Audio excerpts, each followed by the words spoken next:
Mana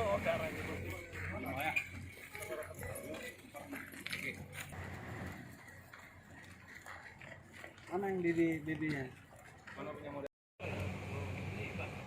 Saudara Lun, Polres Bener Meriah menangkap 7 tersangka pencurian kendaraan bermotor dengan jumlah barang bukti 14 sepeda motor dan 2 mobil pick-up.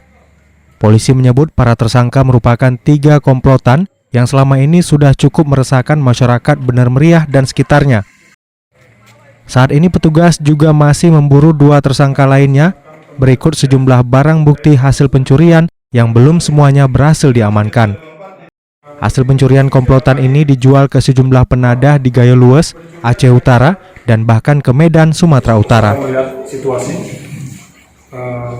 dini hari ketika korban tidur, sekitar pukul 2 pagi sampai dengan jam 3 pagi mereka melakukan pembongkaran rumah.